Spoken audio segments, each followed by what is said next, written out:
Hello and welcome to our show Fin Talks, where we take up a lot of questions related to investment. If you have any query, why don't you put it in the comment box and we will shortly contact you. Friends, remember the college days when we used to use our pocket money meagerly. एक वड़ा पाव दो लोगों में या एक cutting तीन friends में. Still, we used to save money. And the day when we get first salary and used to buy lots of gifts for our family members. Great. It's observed that fortunately Indians have good saving habits. So even if we get 10 rupees, we try and save 2 rupees. When we start earning and become financially independent, we start to spend as we save, as well we save. The spending and saving behavior, however, differs from person to person. While some overspend with financial independence and some become more responsible and start saving and investing early. Today, we have Mr. Divesh Modi with us, who has set an example of becoming young early investor. He is a very happening young friend who is working at a managerial level with Turner and Townsend Private Limited and who is a passionate singer too. I welcome him on this show. Hi Divesh. Hi, Saili. Divesh, I really appreciate you as you have set an example of being so responsible and bought house almost in 2.5 years after you started earning, right? Maybe little help with your parents. Divesh, what was your approach or thought process while doing so? Can we hear from you? Thank you, Saili, first of all, for inviting me to FinTalks. That was really nice of you for providing those words for me. Actually, I never went ahead with any financial planning or as such, but was always driven with the priority of buying a bigger house. So what I did is that with the help of my parents, like they helped me with investing for about 2 years. Then I got into planning for looking the houses and uh, bought it with the help of the loan. So it is going really good today. But today, I would really like to get some tip for the investors who have just started earning. Like they have just gotten a job and started earning, and how would they want to invest in everything? Thank you so much for such wonderful sharing, Divesh.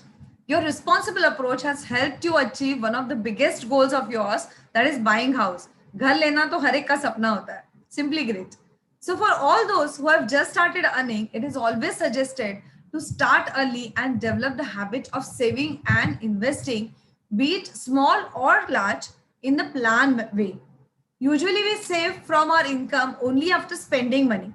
So our formula usually is income minus expenses is equal to savings. But it should be income minus savings is equal to expenses.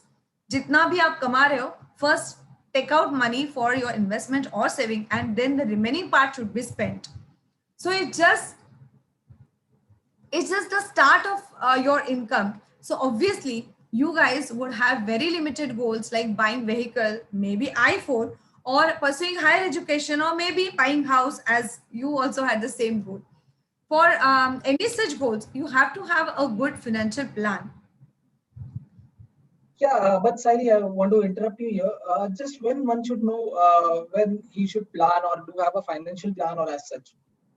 Great. Is Actually, there any like yeah, precise I for that? got your question. Correct. So actually, there is no fixed right date as such for financial planning than the day you start earning your money. So जिस दिन आप कमाना शुरू करते हो is the right day for your financial plan. We always consider as. So I'll explain you this financial plan is based on 4 important steps. Very simple steps. So first step is the base of the plan, that is risk management. You have to secure yourself, your income, and of course your health. So we always advise people to have proper term cover and adequate medical aid. So we always say that do not consider any insurance policy or any scheme as investment option, and do not get stuck in your investments, because there are a lot of insurance policies where you have to go on paying for some years, and end of that term you get some money back. So and you end up earning at least actually 4 to 5%. So instead of getting into such investment options, there are better options available, but you need to secure your income or yourself. So go for term cover and adequate medical aid. Mediclaim, the pandemic has taught us lesson, and everybody has understood the importance of taking care of health.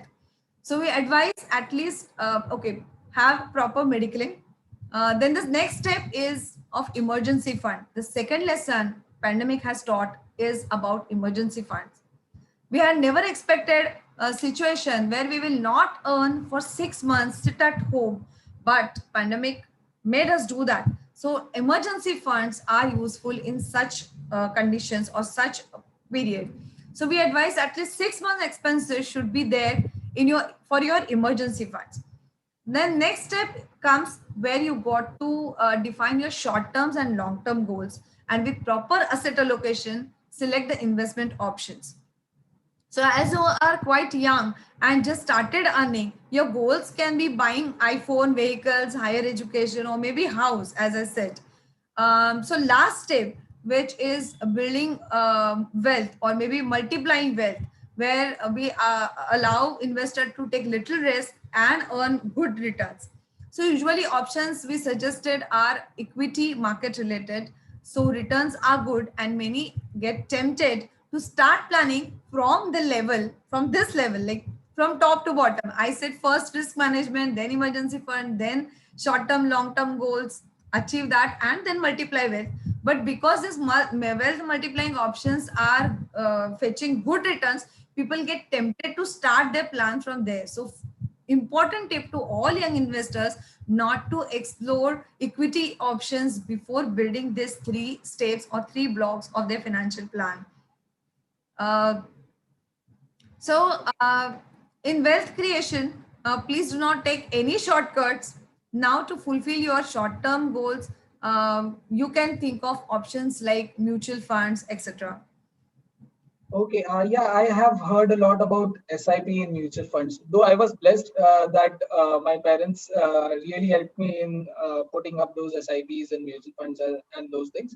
But can you share with the investors that how it is beneficial for young investors to put in their money in mutual funds?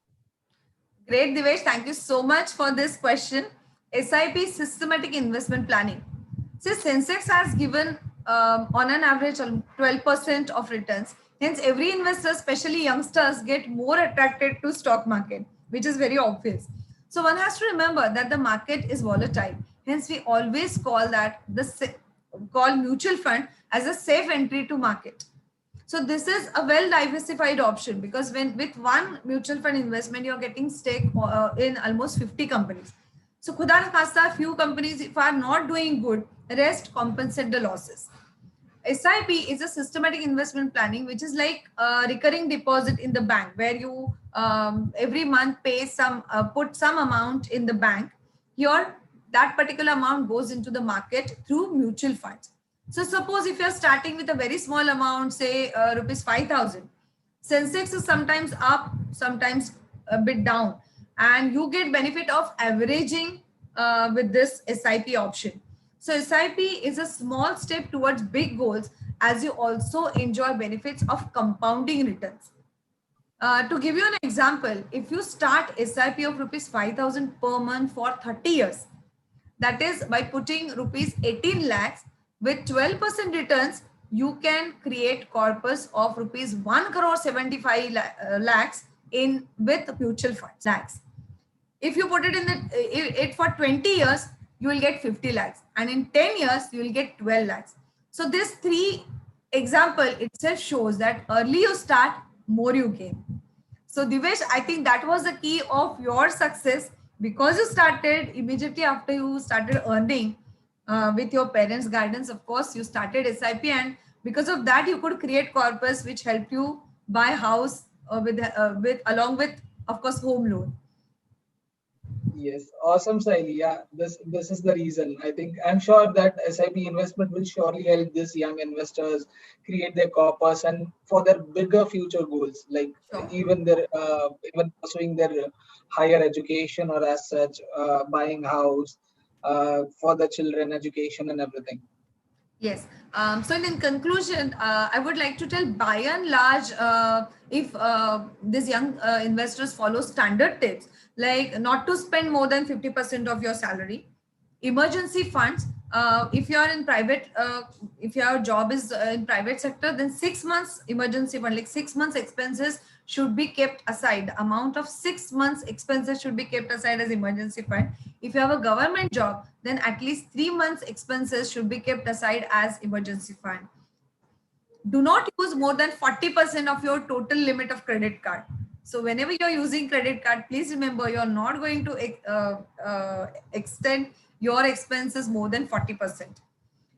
For your loans, it can be 25% of your salary, because you have to plan for EMIs too.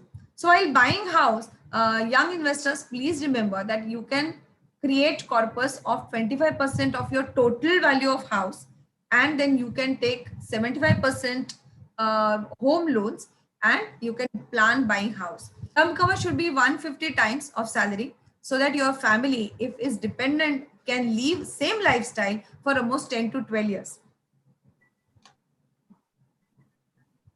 I think this was a really nice explanation given by you for putting up the savings and how much percentage we should keep as a savings and how much we should spend. It's really great for the young investors. Oh, thank you so much. I think I've given good insights to young investors, at least to begin their financial plan. Thank you so much, Devesh, for being on this Fin Talks. Thanks a lot for sparing valuable time and be here. I'm sure you're set example for young investors, and if they follow whatever discussion we had now, I'm sure they'll be successful in their lives too. Thank you so much. Thanks. Oh, sure. Thank you.